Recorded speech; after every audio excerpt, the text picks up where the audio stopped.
Well, just in case you've forgotten, Central, Southern, and Southwest Virginia, tons and tons of creative people in this area, including artists, including painters, musicians, you name it, you can find them here in this area. And for the last few weeks, we have been bringing you some of these folks, and today, no exception. We have very, very talented artist Eric Custer joining us. Thank you so much for being here. Thank you for having me. Well, I wanted to have you here because, of course, you're an artist, and I have a special place in my heart for creative people, I must say. And I was really fascinated by your work. Let's start a little bit with your bio, because I was fascinated that Bob Ross, we can credit Bob Ross for giving you that start that you needed at a young age. Tell us about that. Well, I grew up watching his show all the time on PBS, and I probably watched his show for several years before I ever picked up a paintbrush. And I got one of his painting kits for my 13th birthday, and I just took to it and kept at it. So.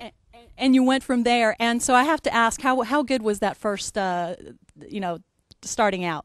It was probably really bad, but I loved it, so that's all that mattered.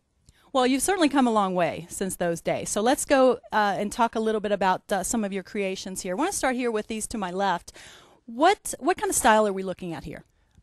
This is probably more of the expressionist kind of style. Not so much abstract, but it's just in the moment expression as you're working. It's what you're thinking about, and it just comes right out. So you weren't going for anything specifically. You just sort of sit down, get in your mode and your environment, and kind of go from there. You didn't have anything in your head that you were looking to accomplish here?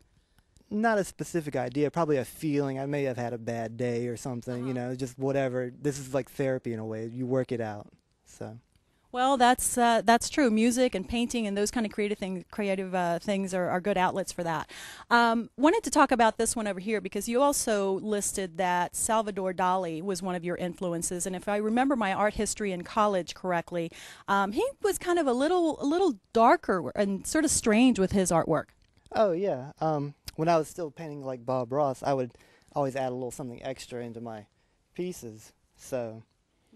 Tilt that up just so you can see the color there a little bit better. There you go. Go ahead. And so when I stopped doing the figurative landscape style paintings, I think that sensibility of Dali's oddness and strangeness stayed with me as I was continuing to work.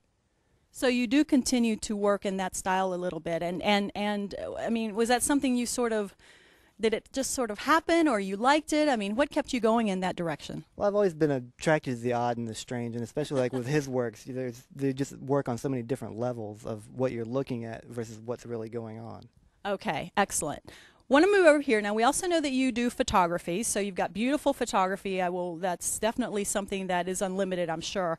Interested in the bottom two that you have here, because you say that you have used, one of your mediums is just good old house paint? Mm-hmm. That is house paint done with a spoon. You just put the paint on the paper and just push it around with a spoon until it looks like something you like. And why house paint?